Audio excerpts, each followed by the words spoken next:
doing is we are cleaning out my boyfriend's Crested Gecko tank. I'm just going to give it all clean down and make it a bit of a bioactive tank as well. We're going to put some springtails in, some isopods like we did with Lola's tank. And here is Liz. He's a pinstripe Crested Gecko. We've just put him in here while we clean, and we're going to give him a few snacks to keep him happy.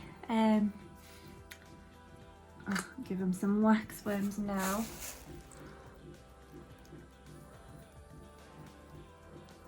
Let's see if he wants any.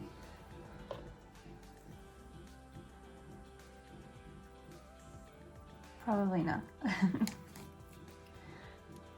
Can you see it? So Liz here is about 4 years old. When he was first bought, he was too small to even weigh on the scales. He's a bit of a pathetic excuse for a lizard.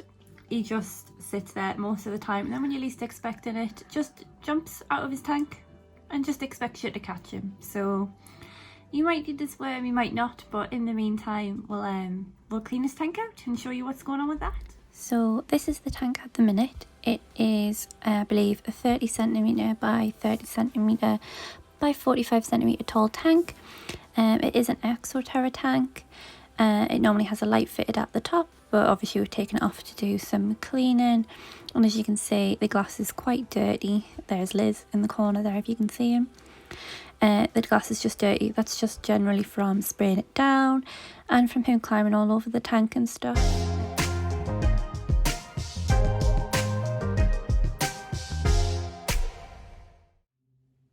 As you can see, we've taken everything out of the tank, from all the branches and the leaves to the bits of bamboo. Liz is still in there because he didn't want to come out straight away, but we're about to take him out now and put him in that box that you saw earlier. We found the best way to clean everything was to simply hose it down very quickly with some fresh water, and then just dry it off as best as we can before putting it back into the tank. It's obviously best not to use any sort of washing up liquid or anything like that unless you've got some reptile safe cleaner and stuff like that.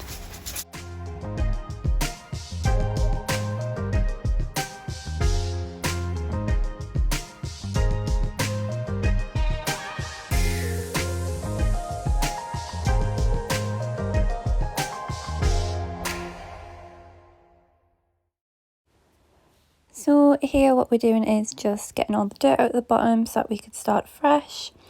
I think we're using a poop scoop or a kitty litter scoop. It's just what we had to hand to sort of get everything out, and this is the part where we just start making a mess everywhere. So as long as you're prepared to make a mess, you should be fine.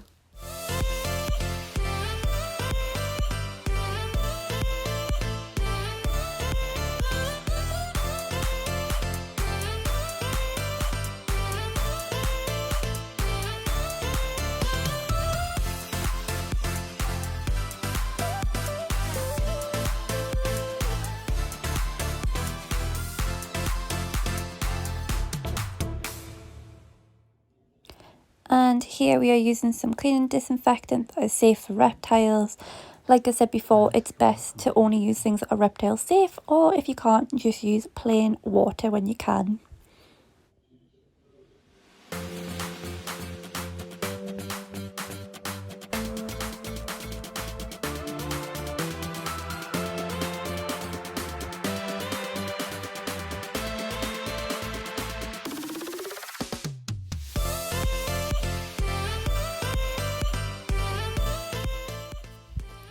And here we have some cocoa bedding, which we're going to use as a bit of a substrate layer, just to cover the bottom of the tank and make sure it can stay nice and humid for Liz.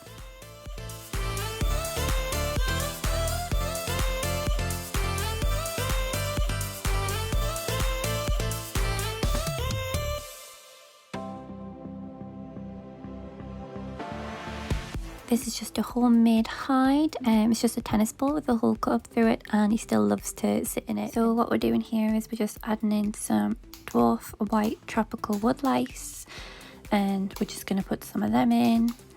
And then we're also going to put in some springtails, and these just sort of act like a cleaning base for anything that Liz is going to drop, or any of his poop or anything like that. It's just sort of clean it up from the bottom, so it's pretty good and saves having to sort of dig up all the dirt again and clean it every single time we're trying to freshen up the tank.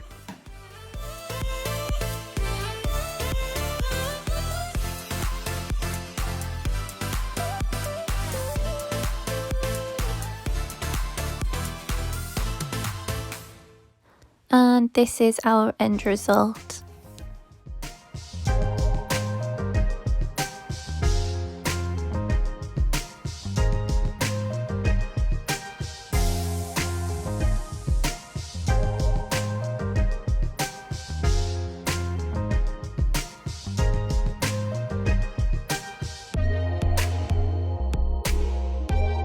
And we're back to Liz now. He's just having a bit of a walk up my arm at the minute, and apparently he would make a very good tattoo right there on my arm. But we're just going to leave that there. I've got some few more facts about crested geckos for any of you that are interested, and then we're just going to put him back into his tank and leave him be. So crested geckos, also known as eyelash geckos because of these great big eyelashes that they've got. Oh dear! As you can see, he's very jumpy like I said before. 1 minute he's very calm, the next minute he is very jumpy. So crested geckos don't have eyelids. What they do is they like to lick their eyes to keep them nice and moist. Crested geckos are also native to only one small country in the world. Can't remember what it is off the top of my head. So crested geckos' tails are a bit different. They actually are able to grab onto the branches that they're holding on to for extra grip because they are a tree climbing species. They're not like most geckos that sort of live terrestrial. They're very into climbing the trees and stuff, so obviously they need that extra grip.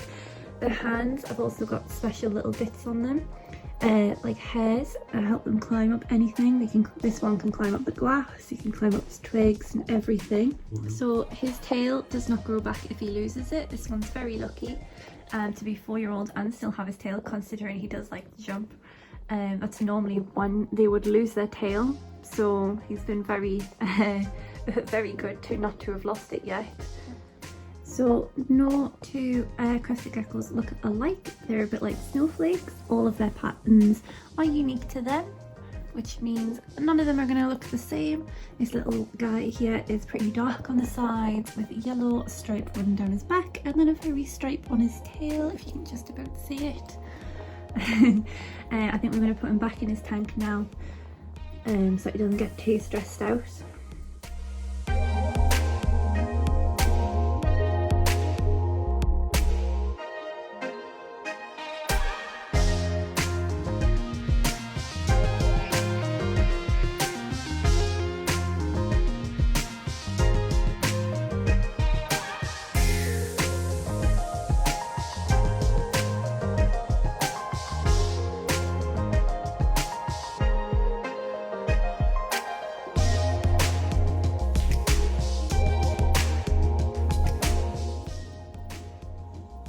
And we'll just leave him be for now. He's quite happy. He's obviously not hungry because he didn't decide to eat any of the waxworms. So yeah, his tank's all nice and clean and a bit of a bioactive setup. And he's just going to chill up in the corner where he normally sits, and we'll just leave him to it. Thanks everybody for watching. Don't forget to leave any comments below. Leave a like of the video if you want to see anything more like this. And yeah, thanks for watching. Bye bye.